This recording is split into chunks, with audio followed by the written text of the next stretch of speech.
Hello അസ്സാം വലൈക്കും. എന്തൊക്കെയുണ്ട് എല്ലാവരും വിശേഷം? എല്ലാവർക്കും സുഖമാണല്ലോ. അപ്പോൾ ഇന്നത്തെ നമ്മളെ വീഡിയോ എന്താണെന്ന് വെച്ചാൽ ഇന്ന് മീൻ പൊരിക്കുമ്പോൾ എണ്ണ ഒഴിക്കാതെ എങ്ങനെ മീൻ പൊരിച്ചെടുക്കുക എന്നുള്ളൊരു വീഡിയോ ആണ് കേട്ടോ. അപ്പോൾ വളരെ ഈസിയാണ്, അതുപോലെ തന്നെ ഭയങ്കര ടേസ്റ്റുമാണ് കേട്ടോ. അപ്പോൾ എണ്ണ ഒന്നും പറ്റാത്തവർക്ക് പറ്റിയൊരു അടാറ് ഐറ്റം കൂടിയാണ് കേട്ടോ അത്. അപ്പോൾ നമ്മൾ വീഡിയോ ലൈക്ക് ചെയ്യാനും ഷെയർ ചെയ്യാനും മറക്കരുത്. അതേപോലെ തന്നെ ഫ്രണ്ട്സിനും ഫാമിലിക്കും ഒക്കെ ഒന്ന് ഷെയർ ചെയ്ത് കൊടുക്കുകയും ചെയ്യുന്നുണ്ട് കേട്ടോ. അപ്പോൾ നമുക്ക് നേരെ വീഡിയോയിലോട്ട് പോകാം. അപ്പോൾ ഇതിനുള്ള മസാല ആദ്യം ഉണ്ടാക്കാം കേട്ടോ, മീനിൽക്കില്ലേ. അപ്പോൾ ഇതാ ഞാനൊരു 2.5 ടീസ്പൂണോളം മുളക് പൊടിയാണ് എടുത്തിട്ടുള്ളത്. എരിവിനനുസരിച്ച് നമുക്ക് കൂട്ടുക കുറക്കൊക്കെ ചെയ്യാം കേട്ടോ. അപ്പോൾ ഇതാ 2.5 ടീസ്പൂൺ എടുത്തിട്ടുണ്ട്. അതുപോലെ തന്നെ 1/2 ടീസ്പൂണോളം മഞ്ഞൾപ്പൊടി ഇട്ട് കൊടുക്കുന്നുണ്ട്. പിന്നെ ഇട്ട് കൊടുക്കുന്നത് ഒരു 1/2 ടീസ്പൂണോളം പെരിഞ്ജീരകമാണ്, വലിയ ജീരകം. പിന്നെ ആവശ്യമുള്ള ഉപ്പും കൂടി ഇതിലേക്ക് ആഡ് ചെയ്യണുണ്ട് കേട്ടോ. ഇനി വേണ്ടത് ഒരു 3 പച്ചമുളക് ഞാൻ എടുത്തിട്ടുണ്ട്. ഇത് തീരെ എരിയില്ലാത്ത മുളകാണ്. പിന്നെ ഒരു വലിയ കഷ്ണം ഇഞ്ചിയും കൂടി ഇതിലേക്ക് ഇട്ട് കൊടുക്കുന്നുണ്ട്. ചെറുതാക്കി ഒന്ന് കട്ട് ചെയ്തിട്ടുണ്ട്.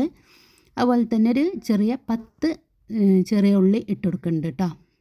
വളരെ ചെറുതാണ്, അതുകൊണ്ടാണ് ഞാനൊരു 10 എടുത്തിട്ടുള്ളത്. പിന്നെ എടുത്തിട്ടുള്ളത് വെളുത്തുള്ളിയാണ്. അതും കൂടി നമുക്ക് മിക്സിൻ്റെ ജാറിലേക്ക് ഇട്ട് കൊടുക്കാം. പിന്നെ ഇട്ട് കൊടുക്കുന്നത് വേപ്പിൻ്റെ ഇലയാണ്, കറിവേപ്പില. അതൊരു കുറച്ചധികം ഇട്ട് കൊടുക്കുന്നുണ്ട് കേട്ടോ. അതും കൂടി ഞാൻ അതിലേക്ക് ഇട്ട് കൊടുക്കുന്നുണ്ട്. പിന്നെ ഒരു 1/2 ടീസ്പൂണോളം കുരുമുളക് പൊടി ഇട്ട് കൊടുക്കുന്നുണ്ട്. അതും നമ്മളെ എരിവിനനുസരിച്ചുള്ളത് ഇട്ട് കൊടുക്കണം കേട്ടോ. പിന്നെ 1 ടേബിൾ സ്പൂണോളം വെളിച്ചെണ്ണ ഒഴിച്ച് കൊടുക്കുന്നുണ്ട്. അതിൻ്റെ കൂടെ തന്നെ കുറച്ച് വെള്ളം കൂടി ഒഴിച്ച് കൊടുക്കുന്നുണ്ട് കേട്ടോ. ഇല്ലയെന്നുണ്ടെങ്കിൽ നമ്മൾ ജാറിത് അരിഞ്ഞ് കിട്ടൂല, അതുകൊണ്ടാണ് കേട്ടോ. അപ്പോൾ വെള്ളം ഒഴിച്ച് കൊടുത്തിട്ട് നന്നായിട്ടൊന്നവിടെ അരച്ചെടുക്കുക കേട്ടോ. നല്ല പേസ്റ്റ് ആയിക്കോട്ടെ. അപ്പോൾ അത് അരച്ചെടുക്കാം. അപ്പോൾ ഇതാ നല്ല പേസ്റ്റ് ആക്കിങ്ങാണ്ട് ഇതാ അരച്ചെടുത്തിട്ടുണ്ട് കേട്ടോ. ഇനി നമുക്ക് മീനിലേക്ക് മസാല കൂട്ടാനായിട്ട് എടുക്കാം കേട്ടോ. അപ്പോൾ നമുക്ക് ഏത് മീൻ വേണമെങ്കിലും ഇതിനായിട്ട് എടുക്കാം. അപ്പോൾ ഞാനിതാ ഈ പാത്രത്തിലേക്ക് മസാല ഇതിലേക്ക് ഇട്ട് കൊടുക്കുന്നുണ്ട്. എന്നിട്ട് കൈ വെച്ചുകൊണ്ട് തന്നെ നമ്മുടെ മീൻ നന്നായിട്ട് കുഴച്ചെടുക്കുക കേട്ടോ.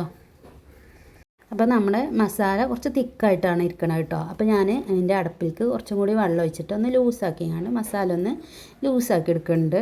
അപ്പോൾ നമുക്ക് ആ അടപ്പിലേക്ക് ഇത്തിരി വെള്ളം കൂടി ഒഴിച്ച് കൊടുത്തിട്ട് നന്നായിട്ടൊന്ന് മിക്സാക്കി കൊടുക്കാം കേട്ടോ. അപ്പോൾ നല്ല ലൂസ് മസാല ആകുമ്പോഴാണ് നമ്മളെ മീനിൻ്റെ എല്ലാ വശത്തേക്കും നമ്മൾ മസാലക്കായി കിട്ടുള്ളൂ. അതോട്ടാണ് ഇങ്ങനെ ലൂസാക്കി എടുക്കണത് കേട്ടോ. അപ്പോൾ ഇനി നമുക്ക് മസാലയിലേക്ക് മീനൊക്കെ ഇട്ട് കൊടുത്തിട്ട് നന്നായിട്ട് അങ്ങനെ മിക്സാക്കുക. കൈ വെച്ച് തന്നെ മിക്സാക്കി കൊടുക്കുക, അതായിരിക്കും നല്ലത്. എന്നിട്ട് നമുക്കൊരു 1/2 മണിക്കൂർ അത് റെസ്റ്റ് ചെയ്യാനായിട്ട് വെക്കാം കേട്ടോ. ഒരു 1/2 മണിക്കൂറെങ്കിലും നമ്മൾ വെക്കണം. അപ്പോഴേ നമ്മളെ മീനിലേക്കൊക്കെ മസാല നന്നായിട്ട് പിടിച്ചിട്ട് നല്ല ടേസ്റ്റ് ഉണ്ടാവുള്ളൂ കേട്ടോ. ഇനി ഇത് റെസ്റ്റ് ചെയ്യാനായിട്ട് ഇവിടെ വെച്ചിട്ടുണ്ട്. അപ്പോൾ ഇത് നമുക്ക് കുറച്ച് തേങ്ങാപ്പാൽ എടുക്കണം കേട്ടോ. അപ്പോൾ ഇതാ ഞാനൊരു വലിയ തേങ്ങ എടുത്തിട്ടുണ്ട്. അത് ഞാൻ മിക്സിൻ്റെ ജാറിലേക്ക് ഇട്ട് കൊടുക്കുന്നുണ്ട് കേട്ടോ. അപ്പോൾ തേങ്ങാപ്പാൽ എടുക്കാൻ വളരെ ഈസി ആയിട്ടുള്ളൊരു വഴിയാണ്. ചൂടുള്ള വെള്ളം തേങ്ങയിലേക്ക് ഒഴിക്കുക. അപ്പോൾ നമുക്ക് മൊത്തത്തിൽ പാല് പെട്ടെന്ന് തന്നെ പിഴിഞ്ഞ് കിട്ടും കേട്ടോ. നമുക്ക് ബുദ്ധിമുട്ടി പിഴിഞ്ഞെടുക്കേണ്ട ആവശ്യമില്ല. അപ്പോൾ ഞാനിതിലേക്ക് ചൂടുള്ള വെള്ളം ഒഴിച്ച് കൊടുക്കുന്നുണ്ട്. അത്യാവശ്യം ചൂടുള്ള വെള്ളം ഒഴിച്ച് കൊടുക്കുക.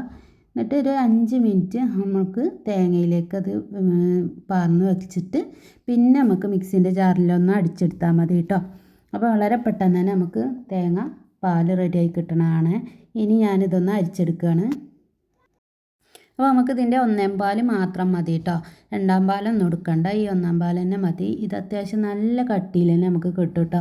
അപ്പോൾ നമ്മൾ ഇതിലേക്ക് വെള്ളം ഒഴിച്ചു എന്ന് കരുതിയിട്ട് തേങ്ങാപ്പാൽ വെള്ളം നല്ല ലൂസായി പോകുന്നില്ല, നല്ല കട്ടിയിൽ തന്നെ നമുക്ക് തേങ്ങാപ്പാൽ കിട്ടും കേട്ടോ. അപ്പോൾ ഇതാ നമുക്ക് തേങ്ങാപ്പാൽ ഇവിടെ റെഡിയായി കിട്ടിയിട്ടുണ്ട്, നല്ല തിക്കായിട്ട് തന്നെ കിട്ടിയിട്ടുണ്ട് കേട്ടോ. അപ്പോൾ നമ്മൾ മീൻ ഇവിടെ റെഡി ആയിട്ടുണ്ട്. അപ്പോൾ ഇനി നമുക്കിത് പൊരിച്ചെടുക്കാനായിട്ട് തുടങ്ങാം. അപ്പോൾ ഒരു പാൻ അടുപ്പത്ത് വെക്കുക. പാൻ അടുപ്പത്ത് വെച്ചിട്ട് ചൂടാകുമ്പോൾ നമ്മുടെ മീനുകളൊക്കെ ഇതിലേക്ക് അടുക്കി വെച്ച് കൊടുക്കുക കേട്ടോ.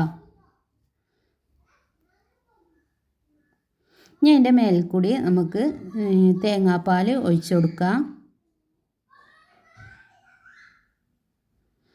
തീ ഹൈ ഫ്ലെയിമിൽ തന്നെ ഇരുന്നോട്ടെ. ഇനി നമുക്കിതൊന്ന് നന്നായിട്ട് തിളച്ച് വരട്ടെ. അപ്പോൾ അത് തിളച്ച് വരുമ്പോൾ നമ്മൾ തേങ്ങാപ്പാൽ മെല്ലെ മെല്ലെ വറ്റിങ്ങാണ്ട് ഇതിലേക്ക് തേങ്ങാപ്പാലിൽ നിന്ന് എണ്ണ ഇറങ്ങി വരാൻ തുടങ്ങും. അപ്പോൾ അതാണ് നിങ്ങൾ കാണുന്നത് കേട്ടോ. ഞാനിപ്പോൾ ഫുള്ളായിട്ട് വീഡിയോ ആയിട്ട് എടുത്ത് വെച്ചിട്ടുണ്ട്. അതായത് നിങ്ങൾക്ക് ഡൗട്ടൊന്നും വേണ്ടാന്ന് കരുതിയിട്ടാണ് അങ്ങനെ എടുത്ത് വെച്ചത്. അപ്പോൾ ഈ തേങ്ങാപ്പാലിൽ നിന്ന് എണ്ണ ഇറങ്ങി വരുന്നുണ്ട്. അപ്പോൾ അതിൽ കിടന്നിട്ടാണ് ഇനി ഇത് മുരിച്ചെടുക്കേണ്ടത് കേട്ടോ. ഇപ്പോൾ എണ്ണ പുറത്തേക്ക് തെളിഞ്ഞ് വന്ന് ഒരു 5 മിനിറ്റ് കഴിഞ്ഞ ശേഷം നമുക്ക് മീനൊന്ന് മറിച്ചിട്ട് കൊടുക്കാം കേട്ടോ. അപ്പോൾ പൊട്ടിപ്പോകാൻ സാധ്യത ഉണ്ട്, അതുകൊണ്ട് വളരെ ശ്രദ്ധിച്ചിട്ട് വേണം നമ്മളിത് ചെയ്യാനായിട്ട്. അപ്പോൾ ഫസ്റ്റൊക്കെ നമുക്ക് നമ്മുടെ മീൻ നല്ല സോഫ്റ്റായിട്ടായിരിക്കും കേട്ടോ ഇരിക്കുക. അപ്പോൾ അതുകൊണ്ട് തന്നെ ശ്രദ്ധിച്ചുകൊണ്ട് വേണം ഇത് ചെയ്യാനായിട്ട്. അപ്പോൾ നമ്മൾ എണ്ണയിൽ കടന്നുകാണ്ട് പിന്നെ നമ്മളിത് മുരിച്ചെടുക്കുകയായിരിക്കും കേട്ടോ. അപ്പോൾ ഒന്ന് മുരിഞ്ഞ് 2 സൈഡും മുരിഞ്ഞ് വന്ന ശേഷം അങ്ങോട്ടും ഇങ്ങോട്ടും ഇട്ടുകാണ്ട് നന്നായിട്ട് മറിച്ചിട്ടുകാണ്ട് വേവിച്ചെടുക്കുകയാണ് നമ്മൾ മീൻ ചെയ്യേണ്ടത്.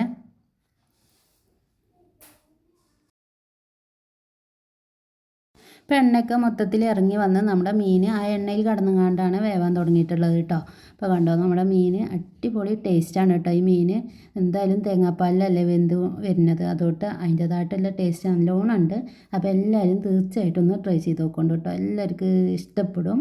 അപ്പോൾ പണ്ട് കാലത്ത് നമ്മുടെ വീട്ടിലൊക്കെ ഉമ്മമാരൊക്കെ ഉണ്ടാക്കിയിരുന്ന ഒരു സ്റ്റൈലാണിത് കേട്ടോ. അപ്പോൾ എല്ലാവർക്കും ഇഷ്ടപ്പെട്ടു എന്ന് വിചാരിക്കണേ. അപ്പോൾ ഇനിയും നല്ല നല്ല വീഡിയോ ആയിട്ട് ഞാൻ വരും കേട്ടോ. അതുവരേക്കും അസ്സലാമു അലൈക്കും വറഹ്മത്തുള്ളാഹി വബറകാതുഹു.